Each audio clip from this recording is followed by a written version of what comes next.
izin bertanya, untuk pengumpulan tugasnya ini perwakilan apa individu, Bu?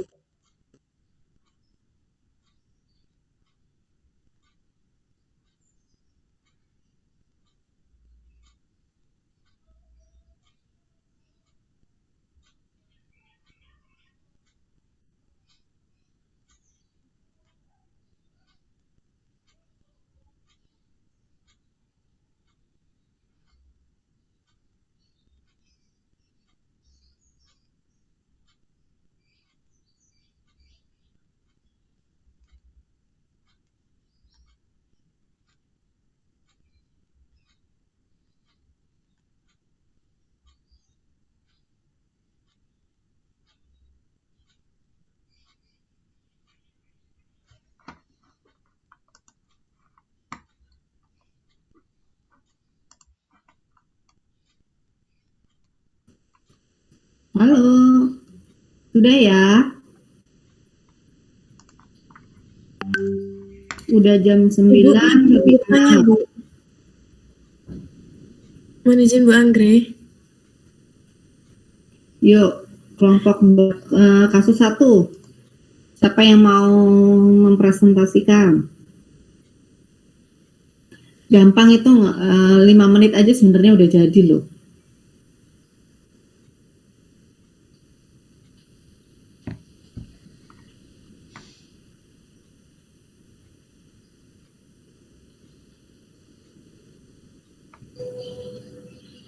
Kasus 1 yuk.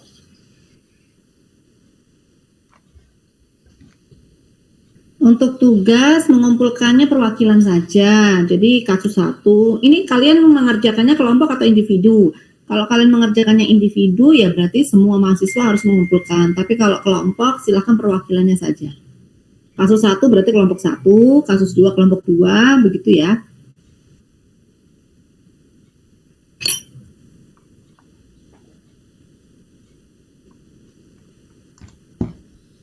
Mohon maaf Bu, izin bertanya. Kan itu untuk kasusnya, untuk di teori kita itu diacak Bu, jadi biar adil. Jadi tidak sesuai kelompok 1, kasus 1 begitu Bu. Duh. Tapi hanya yang kelompok 4 itu dapat kasus 3 Bu. Begitu Bu. Dan kelompok 3 dapat kasus 4 begitu Bu.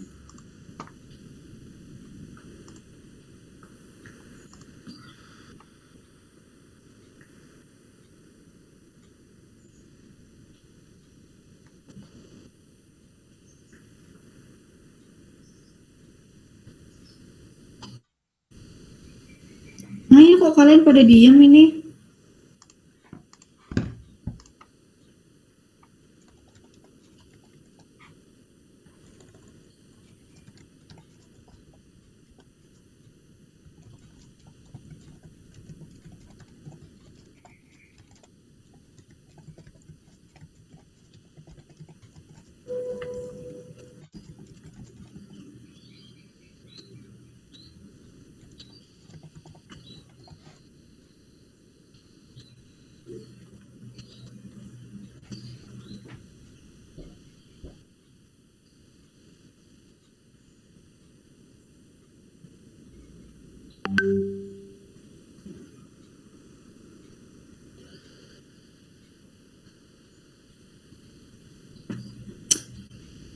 Oke, kelompok 1.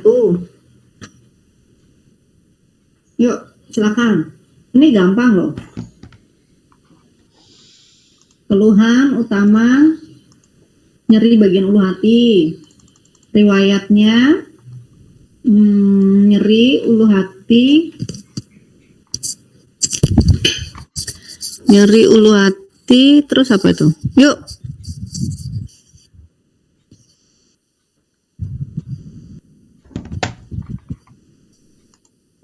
Assalamualaikum warahmatullahi wabarakatuh. Saya dari kelompok 1 ingin mempresentasikan hasil tugas dari kelompok kami.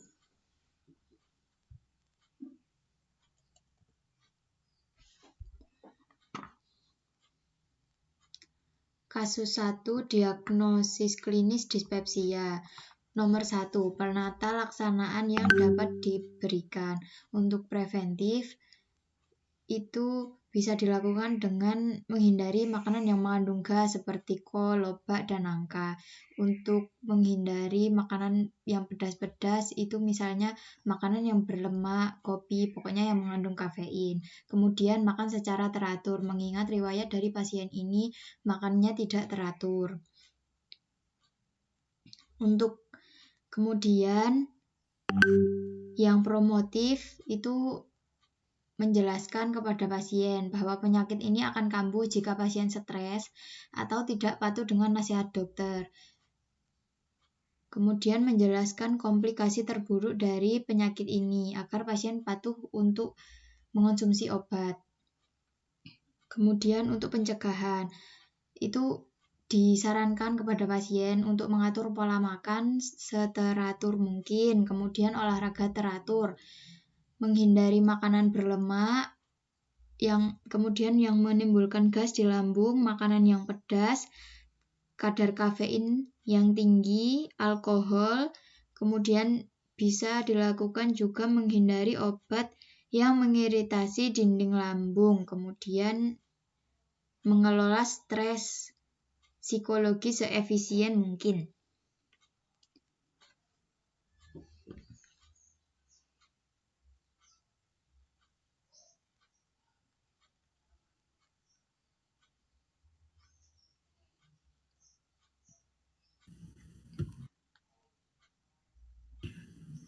Untuk pemeriksaan lanjutan yang dapat diberikan kepada pasien, dilakukan pemeriksaan kepada spesialis penyakit dalam, kemudian cek darah lengkap, pemeriksaan gastroskopi, pemeriksaan CT scan atau MRI, pemeriksaan histologi melalui biopsi jaringan mukosa gester menggunakan endoskopi, pemeriksaan 6 Helicobacter pylori. Nah, untuk pemeriksaan penunjang ini pada gastritis dilakukan untuk memastikan diagnosis dan menyingkirkan diagnosis banding. Kemudian disarankan untuk pemeriksaan kepada dokter spesialis penyakit dalam untuk mengetahui apakah ada hubungan penyakit antara dispepsia dengan sembelit yang dialami oleh pasien.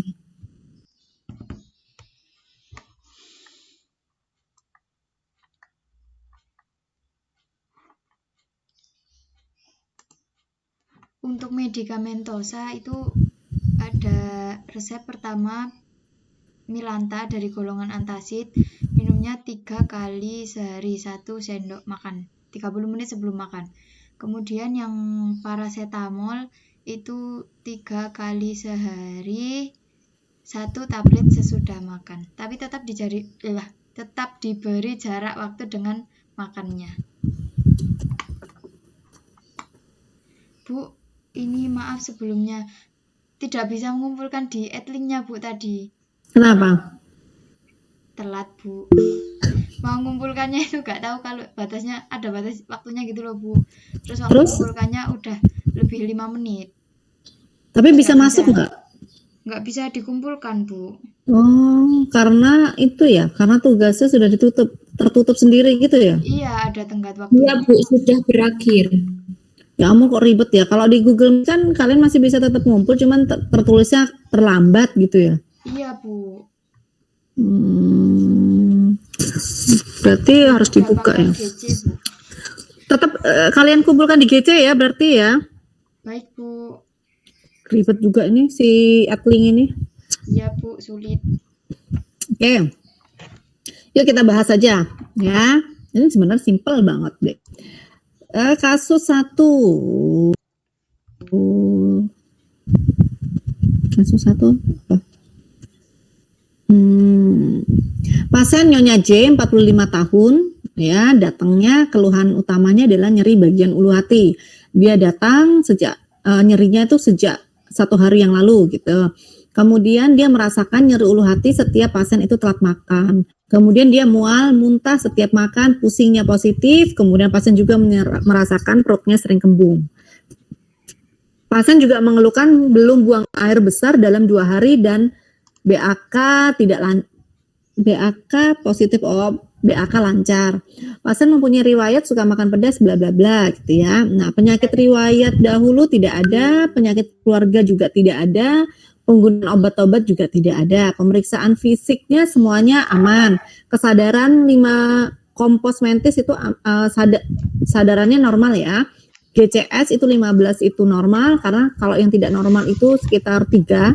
Jadi 15 itu sangat normal sekali. Tekanan darahnya juga normal, RR-nya 22 normal, nadi normal, suhu agak sedikit demam 38,5. Nah, kalau kita lihat di sini, coba kalau kalian perhatikan, dia keluhan utamanya adalah nyeri bagian ulu hati.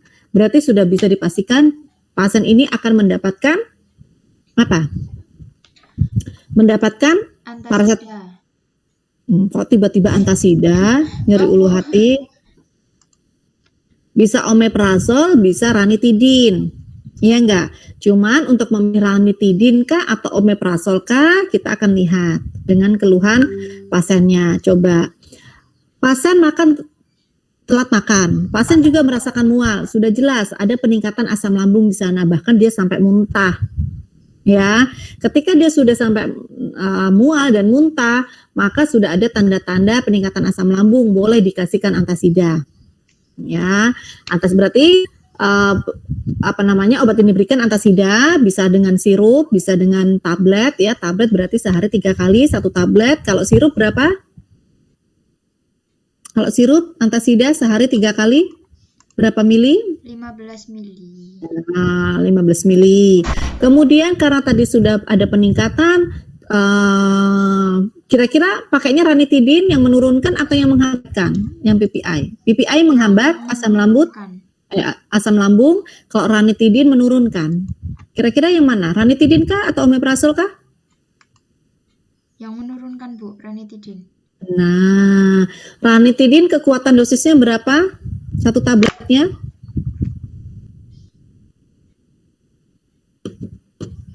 Ayo. 150, Bu. Nah, 150 mg. Diminumnya sehari berapa kali? 2 kali, Bu. Nah, ya.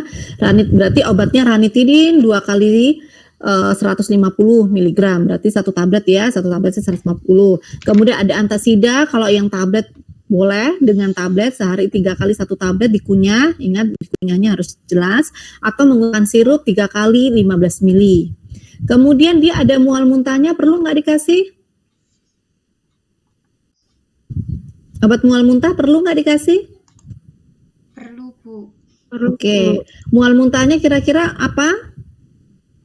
Omedom. Mual muntahnya apa aja? Domperidon bisa, metoclopramid juga bisa. Kalau domperidon berarti dosisnya berapa?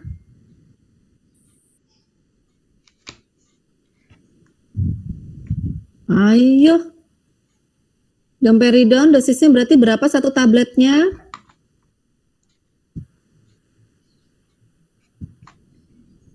Berapa? 150? Berapa? 10 mili. 10. Nah, 10 miligram ya. Jadi ada tadi kita dapat ranitidin 150 miligram sehari 2 kali. Kemudian kita menggunakan antasida, kita menggunakan, kalian milihnya adalah domperidon. Domperidon sehari 3 kali ya, atau pada saat jika muntah saja PRN, Prorenata jika perlu saja bisa diberikan. Sekali minum 1 tablet yaitu 10 mg gitu. Kira-kira pasien ini perlu diberikan sediaan injeksi atau tidak? Tidak perlu, Bu. Tidak. Berarti ini kondisi yang tidak begitu urgent karena kondisi fisiknya sangat normal normal ya, tidak ada masalah. Sehingga masukan pemeriksaan lanjutannya sebenarnya tidak ada, tetapi perlu dipantau pengobatannya sampai lebih lanjut. Apakah di 2 minggu itu masih kumat ataukah sudah membaik? Kalau sudah membaik, ya ini termasuk ringan, tidak usah dirujuk. Kecuali kalau kita permintaannya rujuk, baru ada pemeriksaan penunjang lainnya, gitu ya. Jadi ini ringan sebenarnya, tidak harus kalian rujuk ke hasil ke spesialis penyakit dalam. Ini nggak perlu, gitu ya. Jadi masih normal lah semuanya, gitu. Oke, paham nggak sampai di sini? Paham, Bu. Paham ya. Oke, coba kalau kasus 2. Bu, izin bertanya. Apa? Itu tadi kan ada demamnya sedikit ya, Bu ya? Oh iya, Itu demam. perlu dikasih Paracetamol bisa, ibuprofen bisa, karena dia ada pusing, bisa jadi pusingnya kan karena tadi tidak teratasi ya nyerinya. Nah itu silahkan bisa dipilihkan, mau yang antipiretik yang paracetamol, tetapi untuk analgetiknya kurang, tetapi dia untuk demamnya bisa, atau yang ibuprofen yang analgetiknya juga cukup kuat, antipiretiknya juga cukup kuat. Jadi silahkan dipilih, gitu. Bisa ditambahkan ibuprofen atau paracetamol. Kalau ibuprofen dosisnya berapa? Ibuprofen dosisnya berapa? Kekuatannya dalam satu sediaannya ada berapa miligram? 400. 400 dan 200. nah, ada 200 dan ada 400 ya, karena dia ibu-ibu dewasa usianya udah 40 tahunan ya, itu bisa digunakan yang 400 mg. Gitu ya. Baik Bu, terima Nah, kasih. enak kan sebenarnya. Yuk lanjutnya kasus 2. Kasus 2 ini hampir sama sebenarnya, tidak terlalu berat.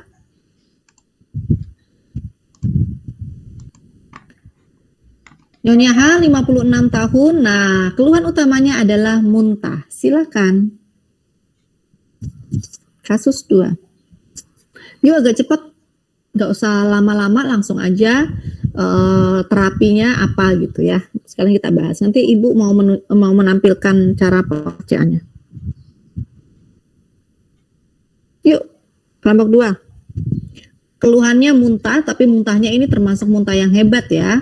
Karena dia sudah lebih dari 10 kali per harinya. Wah, bisa jadi dia dehidrasi ini jangan-jangan gitu ya.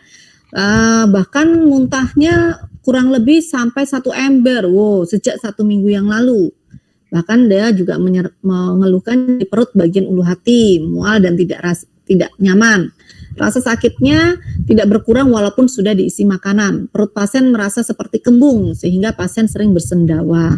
Pasien tidak mengeluhkan demam, tidak ada batu, tidak ada sesak, BAB dan BAK-nya normal. Pasien tidak memiliki riwayat meminum jamu-jamuan.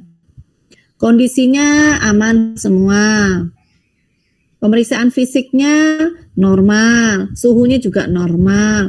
Abdomennya hanya sedikit ada bising di usus, jelas karena ada nyeri tadi, ada gemurucuk gitu, ada karena dia mual muntah gitu. Kemudian palpasinya, nyeri tekan epigastrumnya positif, berarti kalau ditekan memang nyeri. Kira-kira terapi yang tepat untuk pasien seperti ini apa?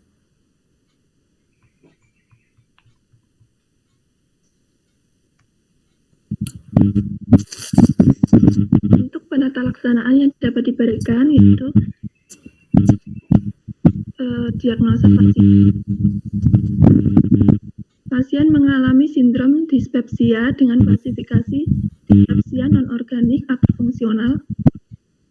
Ini ditandai dengan pasien mengeluh hati, terasa mual dan tidak nyaman.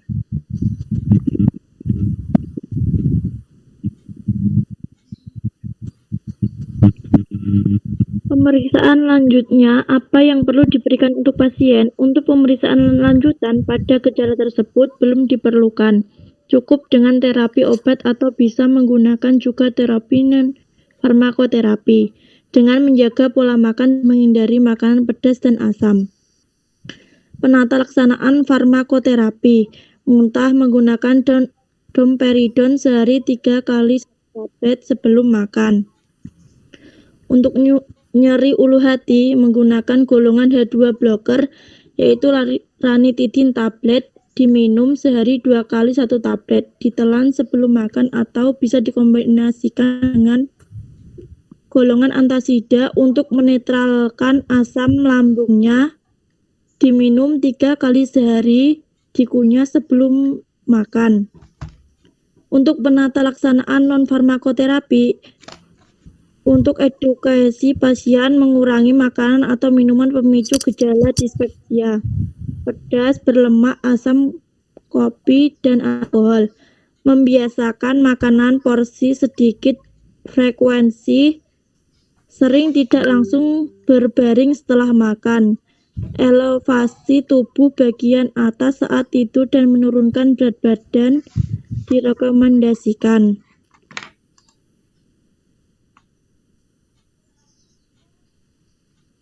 Oke. Untuk kasus 2, Terapi yang mau diberikan apa nih? Muntahnya domperidon sehari 3 kali 1, nyeri hulu hatinya ranitidin 2 kali, terus apalagi antasida 3 kali sehari. Coba kalau dilihat si pasien itu udah muntahnya sampai 10 kali per hari, urgent nggak kira-kira? Kira-kira urgent nggak ini muntah sampai 10 kali bahkan hampir 1 ember? Urgent, Bu. Urgent. Cukup nggak kalau diberikan pemberian tablet saja?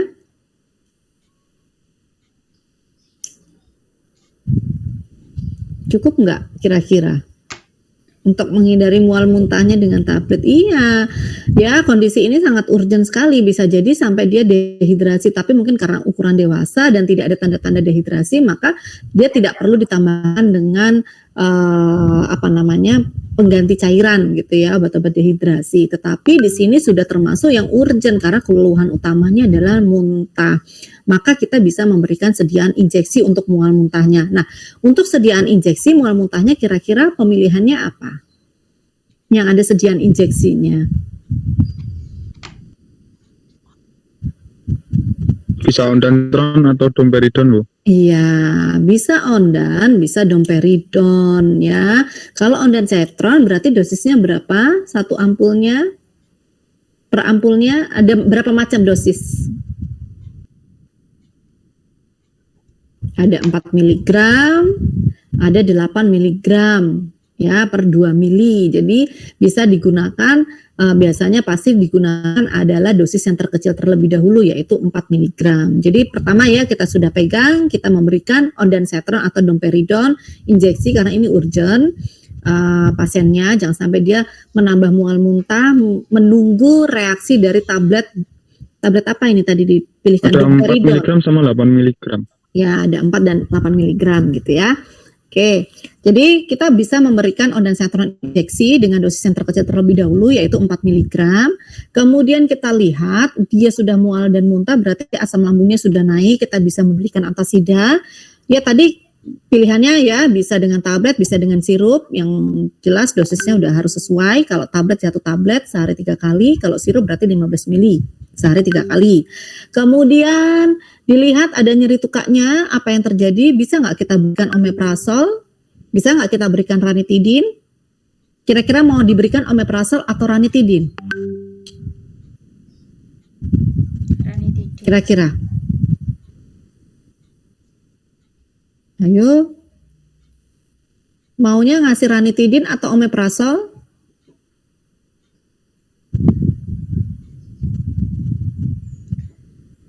Kalau saya kasih omeprazol boleh nggak?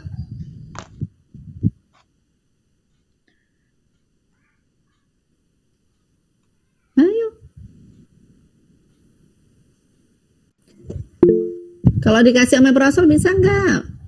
Bisa ya, dikasih omeprazol bisa, dikasih ranitidin bisa. Silahkan dibebaskan mau milih omeprazol atau ranitidin. Kenapa Ibu bilang bisa?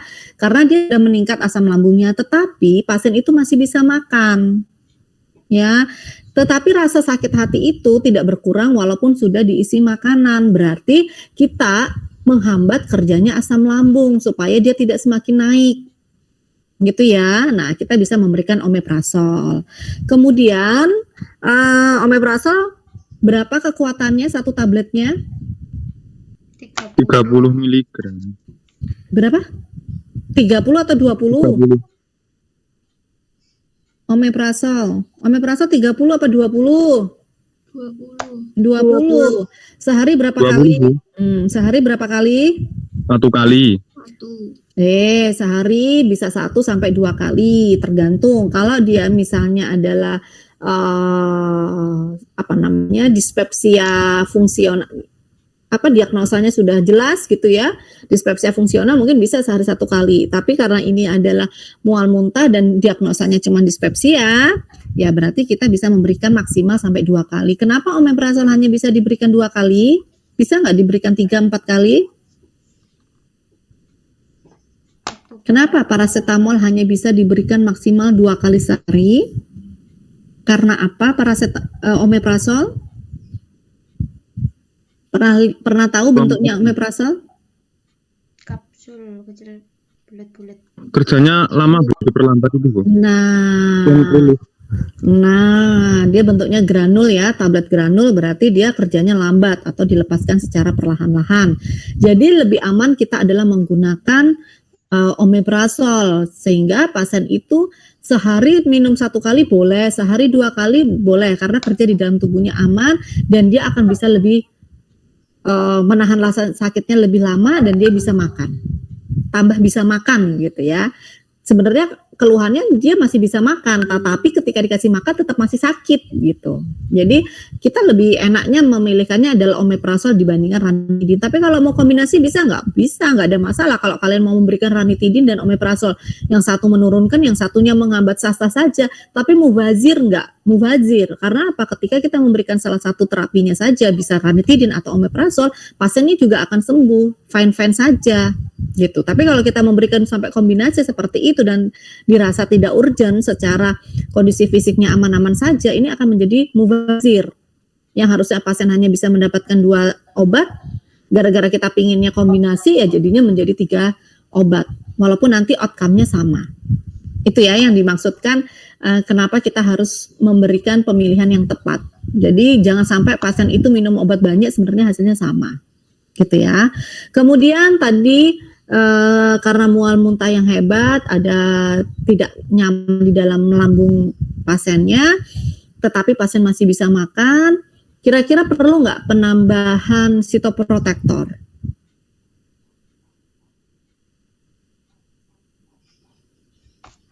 Perlu tidak ya?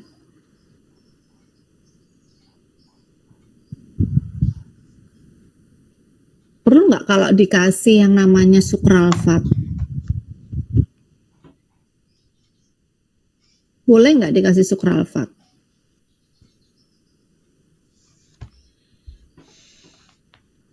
Boleh ya dikasih sukralfat ya. Supaya apa? Supaya ketika pasien itu makan juga semakin tidak sakit, semakin tidak asam lambungnya semakin naik. Karena permasalahan di sini pasien itu masih mau menerima makanan. Jadi kita lindungi si mukosa lambungnya supaya dia tidak semakin sakit, semakin perih, semakin teriris gitu ya. Terasa, bukan teriris ya, tapi terasa seperti teriris seperti itu nyerinya. Jadi kita bisa menambahkan sukralfat. Tapi sah-sah saja mau dikasihkan atau tidak boleh. Tergantung dari kitanya. Yang penting yang teratasi adalah nyerinya sama muntahnya sudah teratasi. Gitu ya. Jadi sah saja kalau kalian mau memberikan sukralfat gitu. Tetapi kita lihat lagi benefitnya sama benefitnya, keuntungannya sama yang harus dikeluarkan pasien itu lebih efisien yang mana. Kalau misalnya lebih efisien tidak menambahkan sukralfat, ya silakan tidak menambahkan sukralfat. Tapi kalau misalnya benefitnya lebih besar Bu, walaupun harus mengeluarkan kocek yang lebih banyak gitu ya, mahal gitu, memberikan sukralfat boleh nggak Bu? Boleh, sah-sah saja, nggak ada masalah gitu. Cuman makanya kita lihat dari benefit yang benefit yang diperlukan oleh pasiennya. Kalau memang tanpa sukralfat dia sudah baik-baik saja, ya nggak usah diberikan sukralfat, karena kita tahu sukralfat harganya pasti cukup mahal. Gitu ya. Jadi boleh-boleh aja gitu. Jadi kalau kita mau memberikan antasida, omeprazol, kemudian kombinasi dengan ranitidin, kemudian tadi kita berikan injeksi ondansetron, kita tambah lagi sukralfat. Nah, kira-kira gimana? Mampu nggak pasiennya? Kalau kita hanya memberikan antasida, omeprazol, terus ondansetron injeksi hanya 3 obat dengan berapa tadi? 4 sampai 5 obat sama-sama sembuhnya, ya lebih baik kita memilih yang 3 obat. Tapi nggak salah kalau kalian menambah sukralfat di dalamnya. Paham nggak? Paham Bu. Paham ya gitu ya. Yang penting bertanya Bu. Ya, apa? Berarti kalau misalnya nyeri ulu hati tadi, kalau misalnya pasiennya itu masih bisa menelan, itu berarti pakai omeprazol Bu ya. Kalau nggak bisa baru pakai ranitidin gitu. Baik, terima kasih. Gitu ya, karena kita menghambat asam lambung itu tadi. Karena kalau sudah naik asam lambungnya itu pasti pasien itu nggak bisa makan, sukar untuk makan, nggak enak. Tapi kalau pasiennya masih bisa makan, fine-fine aja, ya udah kasih aja omeprazol. Gitu. Yang penting keluhannya dulu yang diatasi. Tadi keluhan utamanya adalah muntah, teratasi nggak teratasi. Kemudian teratasi ya karena kita memberikan ondansetron. Karena terjadinya sudah mual muntah berarti ada peningkatan asam lambung, kita berikan antasida. Tapi dilihat pasiennya bisa makan. Punya kondisi umum fisiknya aman-aman saja, ya udah kita kasihkan aja omeprazol 3 obat itu aja sebenarnya udah selesai. Ya, tadi ondannya kita kasih injeksi karena memang urgent ya, sito banget gitu. 3 obat aja sudah selesai, nggak ada masalah. Tapi kalau misalnya farmasinya, Bu saya tambahkan lagi misalnya ranitidin, saya tambahkan lagi sukralfat, boleh nggak? Boleh, nggak ada masalah. Gitu. Tapi benefitnya juga sama, mau yang cuma 3 obat ditambah tadi 2 obat lagi 5 obat ya sama. Gitu. Jadi silakan mau yang mana, yang penting nyeri ulu hatinya dan muntahnya itu teratasi gejala itu. Gitu ya. Kalau sukralfat kan hanya untuk melindungi lagi lambungnya gitu supaya nanti kalau mau makan dia aman, nggak sempat muntah lagi karena ujung-ujungnya kan dia muntah gitu. Gitu ya. Paham ya yang dimaksudkan penetapan terapi yang tepat itu seperti apa? Aku izin bertanya. Kalau nanti mungkin muntahnya ini kan sudah teratasi ya Bu, karena injeksinya itu.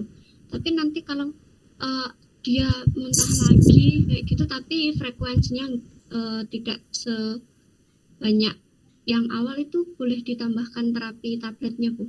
Iya, tabletnya. Maka injeksinya dihentikan. Kan ini ceritanya pasien masuk rumah sakit gitu ya, jadi kita sah-sah saja memberikan injeksi. Gitu. Gitu ya. Jadi kenapa diberikan injeksi di awal pertolongan pertamanya? Karena dia sudah bercerita adalah 10 kali per hari. Kalau dia hanya menggunakan tablet saja, pasti mungkin efeknya sama, tetapi kan tidak cepat. Yang dibutuhkan adalah cepat, kan gitu. Jangan sampai dia menunggu si tablet itu bekerja, dia muntah lagi gitu. Yang ada malah obatnya keluar kan gitu. Jadi kita butuhnya adalah sitonya dulu nih, 10 kali bahkan sampai hampir 1 ember. Nggak tahu ember yang mana kan gitu. Tapi kan termasuk banyak ya kalau muntahnya sudah seperti itu gitu, urgent di muntahnya gitu. Ya udah berarti terapinya kita berikan adalah ondansetron 4 mg per 2 mili. Sudah selesai, kita tunggu kalau memang misalnya masih mual lagi bisa kita berikan, kita switch nanti ke tabletnya. Gitu. Jadi pertolongan pertamanya cukup ondansetron aja. Selama di rumah sakit ya kita tinggal amati. Kalau misalnya muntahnya tidak tapi masih mual ya cukup pakai tablet aja, domperidon, selesai, nggak ada masalah. Gitu ya. Tapi kenapa antasida diberikan di situ? Karena dia sudah mual muntah, jadi perlu diberikan antasida. Tapi kalau dia hanya mual tidak sampai muntah, berarti kan logikanya asam lambungnya belum sampai naik ke esofagus, bisa diturunkan dengan ranitidin saja. Asam lambungnya nggak perlu pemberian antasida. Gitu. Tapi kalau sudah muntah, mau nggak mau kita harus memberikan antasida untuk menetralisirkan si asam lambung itu tadi. Gitu. Tapi kalau misalnya dia nggak sampai muntah Bu, kita berikan antasida sah-sah saja, tapi pemborosan kan gitu, jadi mubazir. Sebenarnya kalau diberikan ranitidin saja udah sembuh kok, bisa diatasi, ngapain harus dikasih antasida lagi gitu. Gitu ya. Paham ya?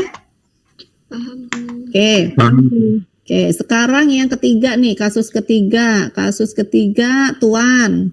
Usianya masih muda lah ya, 38 tahun.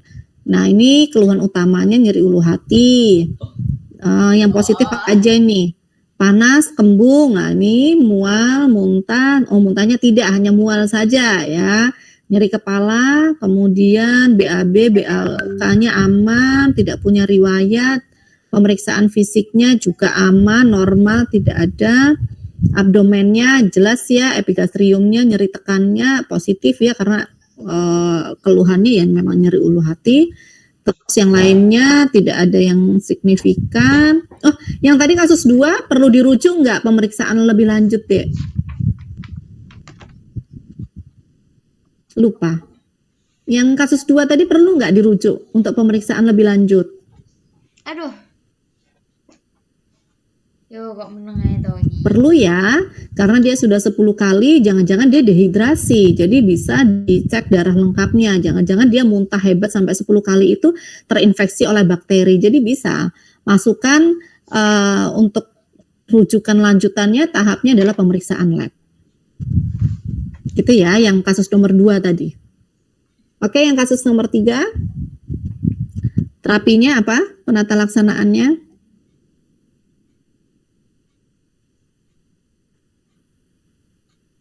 ranitidin 2 kali.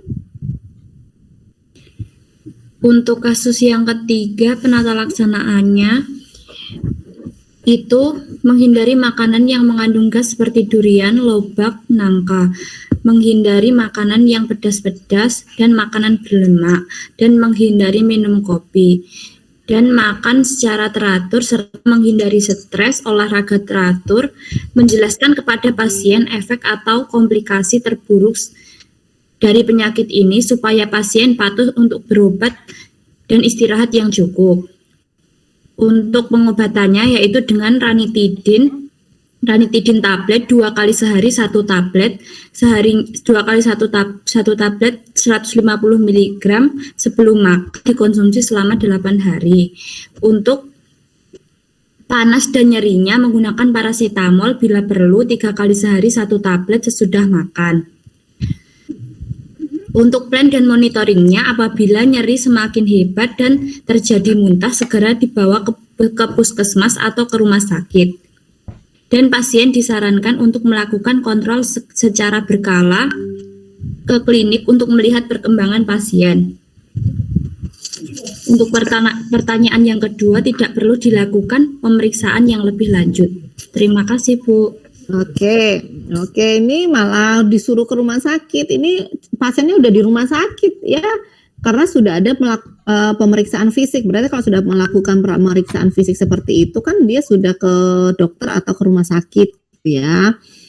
Oke, kira-kira urgennya di mana ini? Urgennya pasien ini di mana?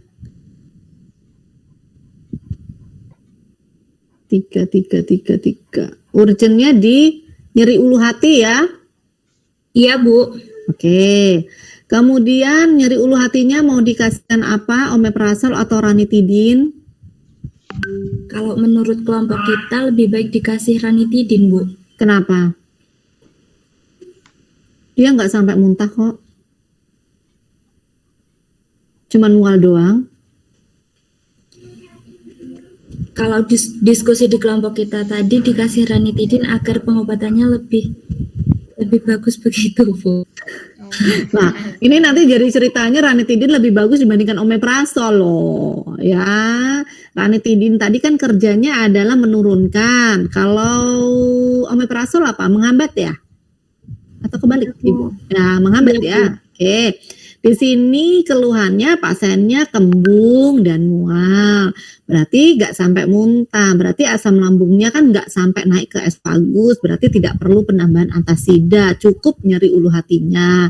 Kenapa tidak omeprazol saja yang menghambat si kerja asam lambung itu naik kan gitu? Jadi dihambat, nggak ada yang diturunkan, dihambat aja, gitu ya. Baik, Bu. Nah, terus apa? Izin bertanya, itu kan dengan mual, Bu. Itu perlu ditambahkan domperidon tidak, Bu? Iya, kan ada dia mualnya, tablet. Gitu. Mual-mualnya bisa ditambahkan domperidon atau vitamin B kompleks bisa. Penggantinya misalnya domperidonnya nggak dikasih gantinya adalah vitamin B kompleks bisa. Gitu. Tapi kalau sampai dia muntah berarti wajib dikasih antasida kan gitu. Paham nggak? Paham, Bu. Gitu ya. Jadi ini kasusnya sebenarnya ringan ya, tidak terlalu berat. Kita bisa memilihkan antara ranitidin atau omeprazol. Sah-sah saja dek kamu memberikan ranitidin, nggak ada masalah gitu. Tetapi sebenarnya yang lebih tepat apa gitu ya? Karena dia hanya cuma mual saja, ya udah diberikan omeprazol aja sehari 2 kali, nggak ribet daripada ranitidin harus sehari 3 kali. Gitu ya. Toh juga efek omeprazol lebih panjang dibandingkan ranitidin. 1 obat aja sudah bisa mengcover selama 12 jam. Kalau ranitidin 1 obat hanya bisa mengcover selama 8 jam saja, kan gitu. Iya enggak? Kita pola pikirnya kan berhemat ya. Ya bukannya ngirit ya, bukannya pelit gitu. Cuma jangan sampai mubazir yang diberikan ke pasien itu mubazir, manfaatnya minim gitu ya. Gitu. Kalau kalian mau memberikan ranitidin enggak apa-apa, tapi kan mubazir enggak mubazir gitu. Jadi lebih tepatnya adalah omeprazol dan pemberiannya bisa metoclo atau domperidon. untuk menghindari mualnya. Udah, cuma 2 tablet aja selesai. Gitu ya? Ya enggak? Ya, Bu, izin bertanya. Ya, apa? Itu perlu dikasih sitoprotektor juga nggak, Bu? Kenapa harus dikasih sitoprotektor? Dia memang nggak bisa makan. Mana ini kasusnya? Oh, ini ada nyeri kepala loh ya. Ini bisa dikasih ibuprofen juga bisa. Panas juga iya nggak sih? Oh, hari ini hingga hari ini merasa seperti panas. Oh, nyeri hatinya. Izin bertanya, Bu. Pasien mengaku sempat telat makan. Oh, nggak perlu dikasih sitoprotektor. Dia bisa pusing itu karena mengaku telat makan, sehingga sebenarnya asam lambungnya naik, asam lambungnya mulai bergejolak gitu ya, belum bergejolak tapi belum sampai naik ke esofagus, makanya dia merasakan hanya mual saja. Jadi cukup omeprazol dan itu tadi si domperidon atau metoclopramid. Nggak usah ondansetron, karena ondansetron itu sebenarnya golongan yang paling tinggi untuk mual muntah. Gitu. Yang simpel-simpel aja. Tapi kalau mau dikasih sitoprotektor nggak ada masalah, sah-sah aja, pasiennya juga nyaman. Tapi kan jadi kayak mubazir gitu ya, sitoprotektor mahal, sukralfat gitu. Tapi kalau misalnya dikasih sukralfat, salah nggak? Enggak salah. Cuman kayak mubazir gitu, ngapain dikasih sitoprotektor, orang ini aja udah selesai kok, bisa gitu. Baik, Bu, terima kasih. Ya. Oke. Izin bertanya, Bu. Apa?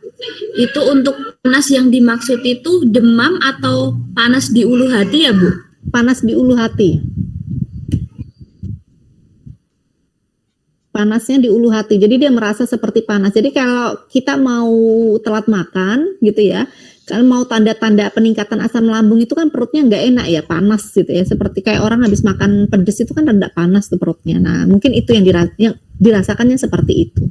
Jadi ada proses bagaimana si asam lambung itu mau naik gitu loh. Makanya dia cuma mual, nggak sampai muntah. Makanya kenapa lebih tepatnya adalah omeprazol, karena menghambat supaya si gas itu nggak semakin naik gitu, semakin meningkat. Tapi kalau dia sudah meningkat, tadi sampai mual dan muntah, ya berarti kita berikannya ranitidin aja, ranitidin sama antasida gitu. Paham nggak? Paham, Bu. Oke, untuk kasus 4, yuk agak kita cepetin. Kasus 4.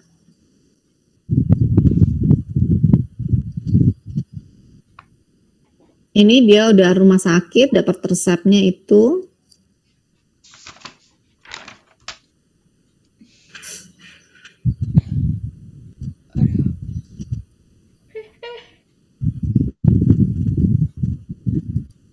Jadi ceritanya di kasus 4 itu Nona H masih muda sekali, 22 tahun, yo, mahasiswi Boyolali.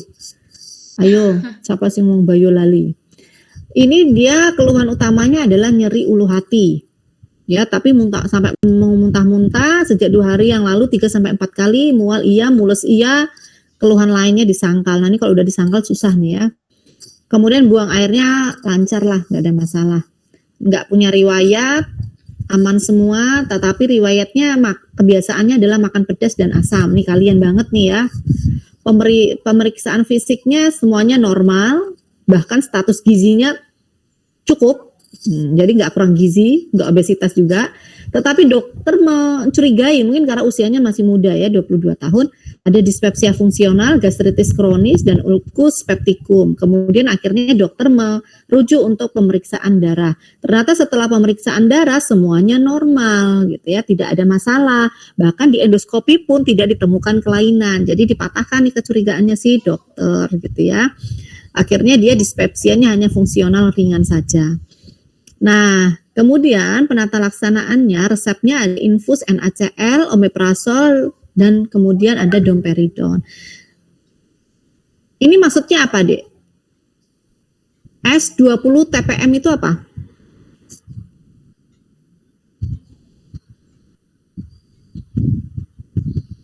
Ada yang tahu? Dia dapat infus NaCl.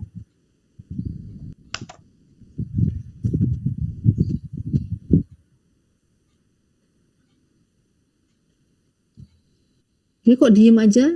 Ini masih connect nggak? Langsung aja ya, Ibu bahas aja ya. Kalian sambil nge-share itunya, kasus 4-nya.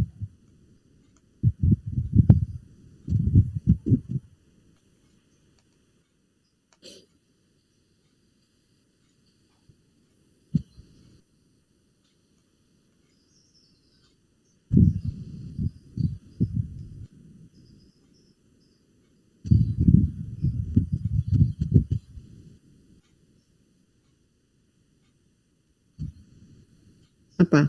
Kenapa dia diberikan infus NaCl?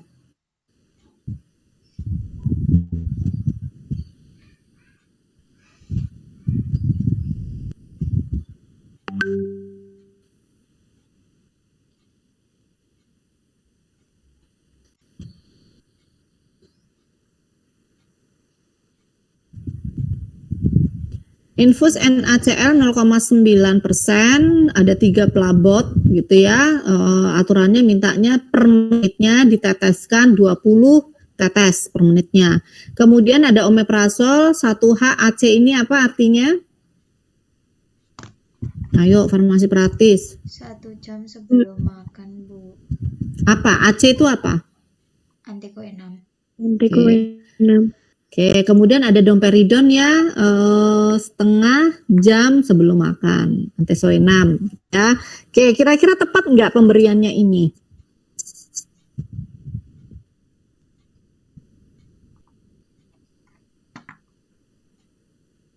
Tepat nggak?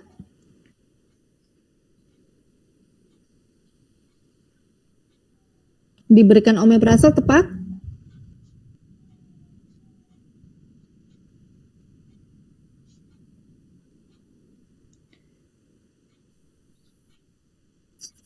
Kelompok iso petah meneng ae kok. Tepat tidak? Tepat-tepat saja ya, sah-sah saja ya diberikan omeprazol ya. Bisa menghambat asam lambungnya atau diganti dengan ranitidin juga sah-sah saja, tidak ada yang salah. Pemberian omeprazol dengan ranitidin, yang satunya adalah menekan, menurunkan, yang satunya adalah menghambat. Kemudian ada domperidon di situ. Domperidon tepat atau tidak kira-kira? Kalau menurut kelompok kami sih tepat, Bu. Kenapa? Untuk ini mengatasi mual dan muntahnya. Oke. Kemudian dia perlu dikasih antasida atau tidak?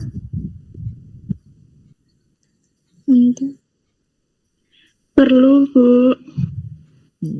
Masukan dari kalian apa?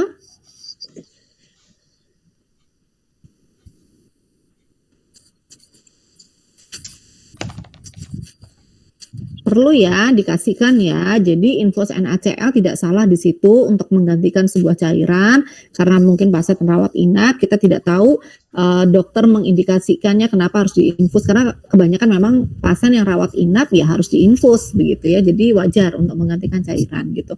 Kemudian omeprazol di sini dipilihkan dokter dengan kerja adalah menghambat asam lambung, sah-sah saja, tidak ada masalah, karena memang penata laksanaannya secara dispepsia fungsional juga empiris gitu ya. Boleh omeprazol, boleh ranitidin, nggak ada masalah, karena juga tidak ada keterangan tambahan, mana sih soalnya, keterangan tambahan yang yang menentukan bahwa kita lebih tepat adalah ranitidin, bahwa yang lebih tepat adalah omeprazol. Jadi kalaupun omeprazolnya kita ganti ranitidin nggak ada masalah. Ya, karena yang dirasakan adalah nyeri ulu hatinya. Cuman yang bermasalah adalah kalau dia tidak diberikan antasida karena dia sudah sampai mual dan muntah. Gitu ya. Jadi ditambahkan adalah antasida untuk menetralisirkan asam lambungnya sehingga jadi mual muntahnya bisa teratasi. Gitu ya. Kalau kombinasi bisa nggak ada masalah. Kalau misalnya mau diberikan omeprazol dengan ranitidin, kombinasi sah-sah saja. Cuman kita lihat lagi, kalau satu obat saja untuk nyeri ulu hatinya sudah bisa teratasi, ngapain kita menambahkan 2 obat, gitu ya. Tapi kalau kita memilih ranitidinnya saja boleh, Bu, boleh, tidak ada masalah. Karena kita berbicaranya adalah empirisnya, gitu ya. Kemudian ada demam tidak? Oh, cuman dia punya riwayatnya adalah sering pusing. sering pusing dan dia membelinya di warung gitu ya, sering membeli obat pusing di warung. Nah, bisa jadi dispepsianya, mual muntahnya itu diakibatkan karena pusingnya gitu yang tidak teratasi. Jadi dia setiap sakit, pusing, datang ke warung, datang ke warung beli. Kita nggak tahu di warung itu dapatnya apa gitu. Jangan-jangan malah dapatnya obat tetracycline itu apa? Super tetra. Kita kan nggak tahu gitu. Apakah memang benar dia mendapatkan analgetik ataukah obat ya wis adanya yang ada di warung gitu. Kita kan nggak tahu gitu. Jadi bisa jadi nyeri lambungnya itu diakibatkan pusing yang tidak teratasi. Makanya kenapa dokter rujuknya adalah untuk pemeriksaan lebih lanjut, tetapi ternyata tidak dibuktikan ya pemeriksaan lanjutannya semuanya aman gitu. Jadi dalam resep ini cukup ditambahkan adalah antasida dan anti nyerinya atau pusingnya jika dia pusing gitu. Nanti bentuknya adalah PRN, kemudian domperidonnya juga PRN jika perlu saja, Prorenata gitu ya. Oke, masih sedikit, ada 2 menitan. Oke, paham ya. Oke, 2 menitan Ibu mau share dulu cara pengerjaannya.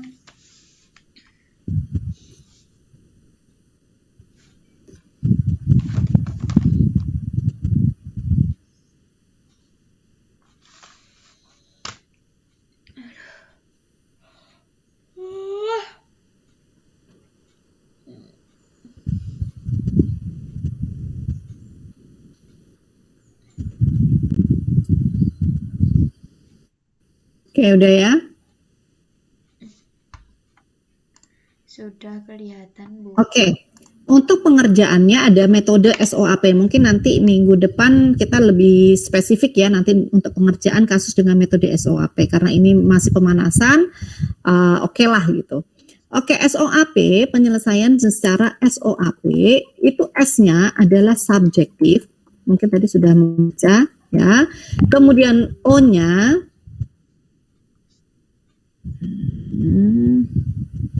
kemudian untuk O-nya adalah objektif. Kemudian untuk A-nya adalah assessment gitu ya. Kemudian untuk P-nya adalah plan atau planning. Gitu ya.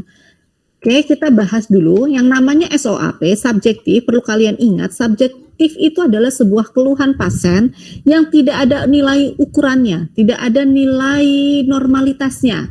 Jadi pasien datang mengeluhkan gitu ya.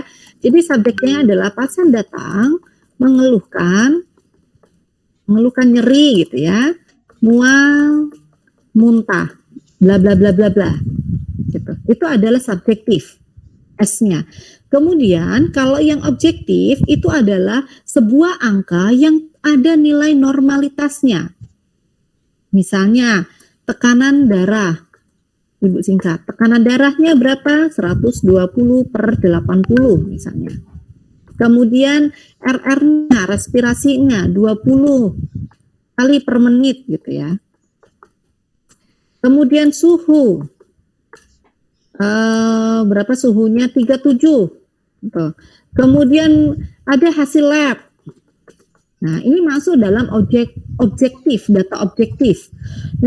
Jadi nilai data objektif itu adalah data atau nilai yang ada nilai normalitasnya.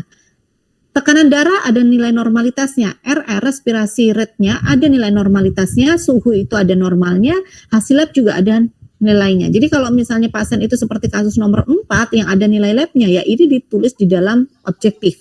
Ya, misalnya hasil labnya leukosit, kemudian SGOT-PT gitu ya, SGOT, SGPT dan yang lainnya. Ini adalah masuk data objektif. Kemudian asesmennya yang dilakukan oleh dokter itu apa?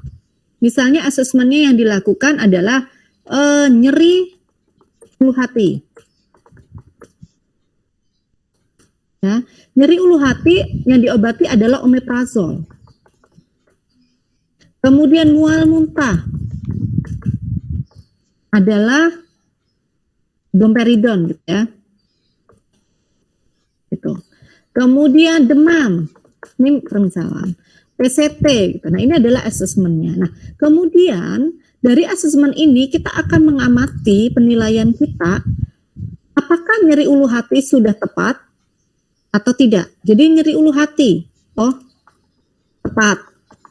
Tepat ini dikatakan tepat dosis gitu ya, tepat pasien, tepat diagnosa, aman gitu.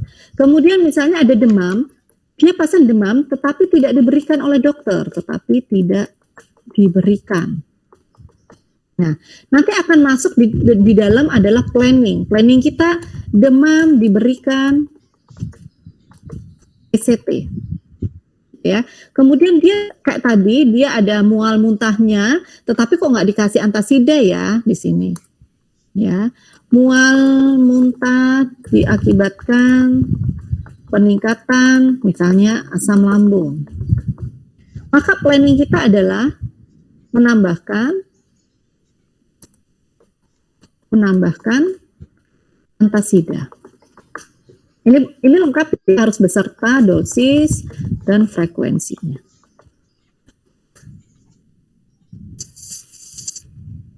Itu adalah cara untuk mengerjakan salah satu contoh bagaimana kita mengerjakan kasus dengan metode SOAP.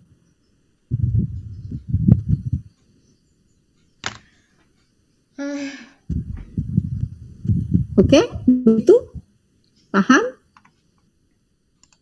Paham, Bu. Tanya. Ya. Besok itu kan selalu ada tugas studi kasus gini ya, Bu. Itu berarti mengerjakannya sesuai metode ini saja, Bu?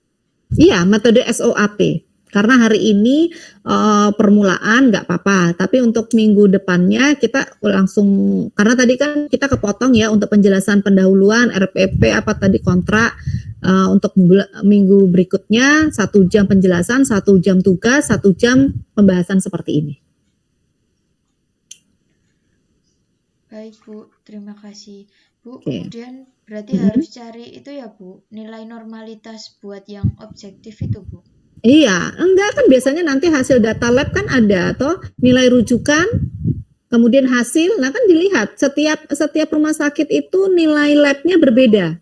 Antara Prodia dengan Parahita itu pasti beda deh nilai normalnya. Kan alatnya pasti beda digunakan. Jadi kita mengacu pada seperti kasus nomor 4 nih. Hasil labnya kan di sini sudah ada ya hasilnya. Nih hasilnya pemeriksaannya, rujukannya berarti kan masih normal nih. Dia hasilnya nilai HB-nya 13,5, normalnya 13,5 sampai 17,5. Berarti kan range-nya masih normal kan? Kan tinggal ngelihat dari sininya aja. Baik, Bu, terima kasih. Oke, jadi nanti kalau misalnya di assessment-nya, di objektifnya misalnya HB-nya turun, ya kalian tulis keterangannya HB nilai turun gitu. Kalau di sini normal semua, ya nanti ditulis kalian angkanya, kemudian keterangannya normal gitu di objektifnya gitu. Gitu. Nah, kemudian planning seperti kalian tadi saran non farmakoterapinya atau non farmakologinya seperti diet, kemudian hindari makan, itu adalah di planning, masukkan di planning kalian. Gitu ya. Paham? Paham, Bu. Oke, ada lagi? Ini sudah selesai loh.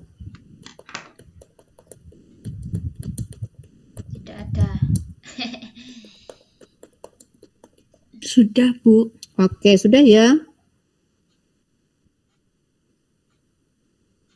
Ini ribet, Ibu harus ngisi-ngisi ini loh. Apa namanya? Si Adlink ini nih. Yuk, ya udah. Kalau udah Ibu ini ya, Ibu tutup ya, Ibu akhiri ya. Ini nanti Ibu share deh untuk kalian. Ibu share di GC aja biar gampang. Baik, Bu. Oke. Baik, Bu. Oke,